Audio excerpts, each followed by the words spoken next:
Մենք չնշեցինք Ֆրանսիայի սենատի բանաձևը այս վերջին օրերին գերիների ազատ արձակման պահանջով ունի որևէ կշիռ այս փաստաթուղթ։ Ընդհանրապես ցանկացած փաստաթուղթ կշիռ ունի տեղեկատվական դաշտում,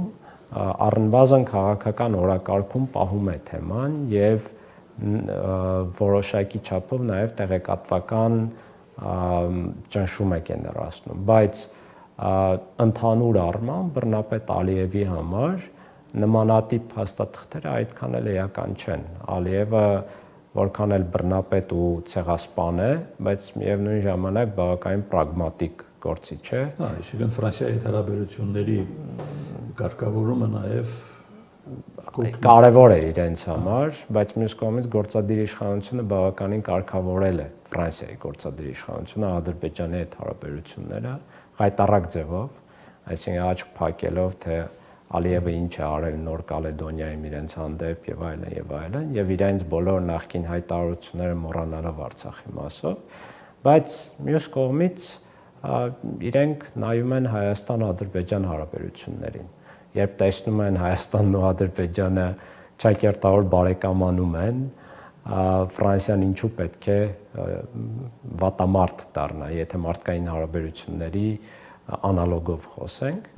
եւ արդյունքում բավականին արդեն բարելավել են հարաբերությունները, այս կողմից լավ է, որ Ֆրանսիայի օրենսդիր իշխանությունը ճնշում է գործադրում գործադիր իշխանության վրա եւ իրենք պարտավորված են քաղաքական առումով նաեւ այդ ձայնը հաշվի առնել։ Այսինքն ուղիղ ճնշում չէ Ալիևի վրա, բայց անուղղակի կարող է ազդել։ Իհարկե նաև օրինակ կարող է ծառայել այլ երկրների օրենսդիրների համար։ Իսկ Ալիևին, որ նշում եմ պրագմատիկ է, Ալիևին պետք է հստակ քաղաքական առևտուր եւ կոնկրետ արդյունք, ինչ որ բանի դիմաց ինքը բաց կթողնի մեր գերիներին եւ բարձր հավանականությամբ փուլ առ փուլ, ինքը այդքան միամիտ չէ, այսպես ասեմ, որ միանգամից բոլորին ճակերտավոր էժան գնով բաց թողնի։ Ու այստեղ կարծում եմ ամերիկյան կողմը բավական հետաքրքրություն կարող է ունենալ ու բավականին շատ բան ունի տալու։ Նույնիսկ ավելին ասեմ, Հայաստանին բաց թողնված բենզին, դիզվառելիք, ցորեն եւ այլն, այս ամենը Ալիևը արել է ամերիկյան կողմի հետ հարաբերությունները բարելավելու համար, ոչ թե Հայաստանի հետ հարաբերությունների համար։ Եվ դա ինքը ուղիղ է հայտարարել։ Դե ռուսական երկաթգիծն էլ է բացել Ալիևը։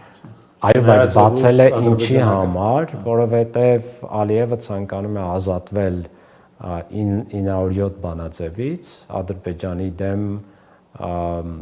ամերիկյան սանկցիաների բանաձևից, որի մասով խոստում կա արդեն Ադրբեջան-Ամերիկա օգոստոսի 8-ի հռչակագրի մեջ, եւ նաեւ հիմա ռազմավարական գործընկերության փաստաթուղթ ստորագրեցին եւ իրենք շատ ծանր են տանում 907 բանաձևը ու առ այսօր դեռ Թրամփի իշխանությանը չի հաջողվել, որ կոնգրեսում ամբողջապես չեղարկեն 907 բանաձևը եւ վերջերս երբ մի քանի երկու փուլ բենզին դիզվառելիք տվեցին, հետո ցորեն բաց թողեցին եւ այլն,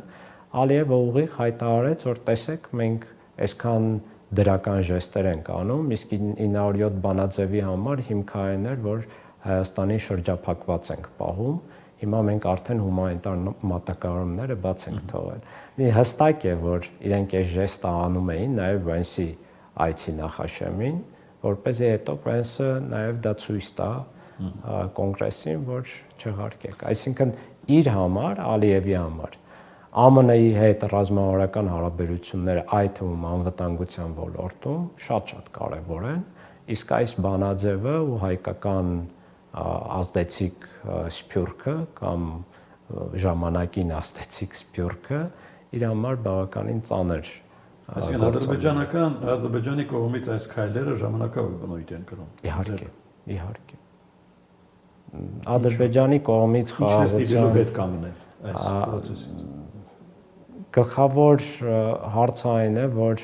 մեր ժողովրդին չպետք է խաբենք։ Ադրբեջանը ոչ թե պատրաստվում է խաղաղության, այլ շարունակաբար պատրաստվում է պատերազմի։ Եթե պատերազմի չի պատրաստվում, ինչու է այս գործընթացին զուգահեռ իրենց ռազմական բյուջեն բազմապատկում դրա 30-40%։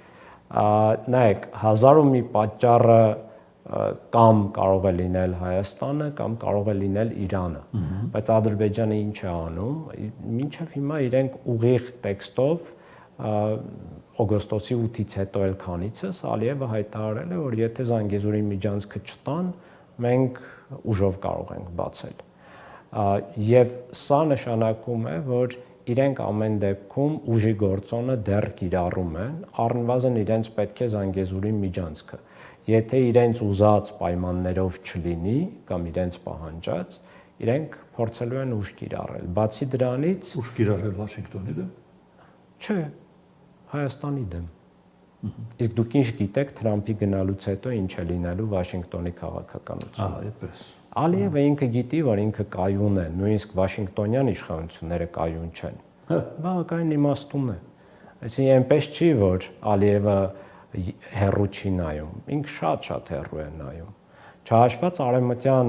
Ադրբեջանի կեղծ օրակարգը, որը ինքը էլի պահում է մեր գլխին որպես դամոկլեան սուր։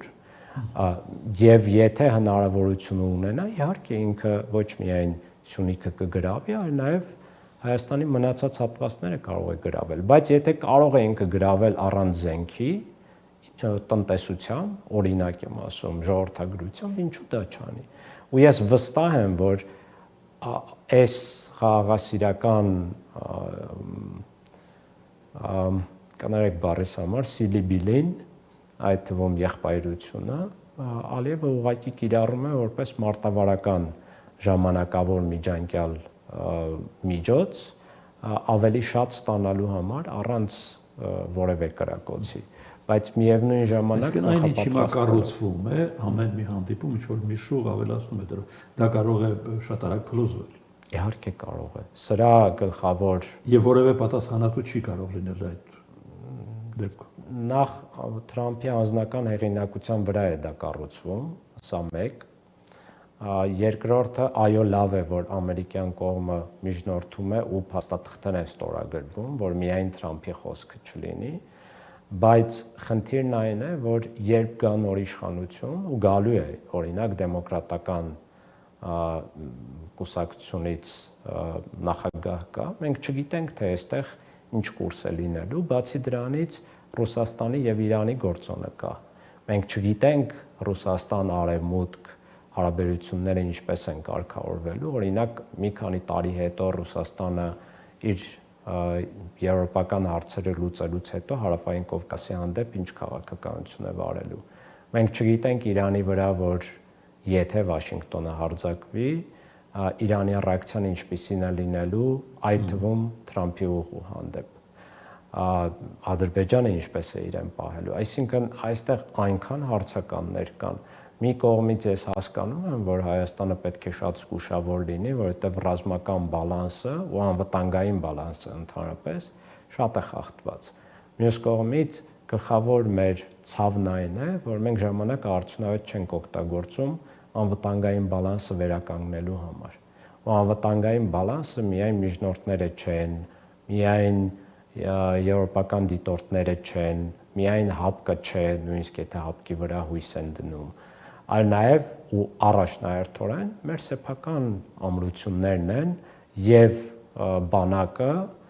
եւ ընդհանրապես հասարակությունը, որը պետք է լինի կուռ, որը պետք է ունենա բարձր դիմադրողականություն։ Բայց դրա փոխարեն մենք քանդում ենք։ Մենք ասելով իշխանությունները քանդում են։ Շատ լավ, ավարտեցինք Հայաստանի ներքաղաքական գործընթացները, որոնք մեկնարկել են արդեն հասկանալի պատճառով, որևէ առնչություն ունեք դրանց հետ։ Ոչ, չեմ էլ ուզում ունենալ։ Ես հստակ որոշում ունեմ, որ ընտրություններին չեմ մասնակցելու, բայց հրապարակային իմ դիրքորոշումը հայտնելու եմ այս կամ այն իմ կարծիքով արդյունավետ ընդդիմադիր ուժին աջակցելով, բայց դա որպես քաղաքացի եմ անելու։ Ուղղակի նաև շարունակելու եմ որպես իրավապաշտպան արցախցիների իրավունքների պաշտպանության հետ կապված հանրային գործունեությունը։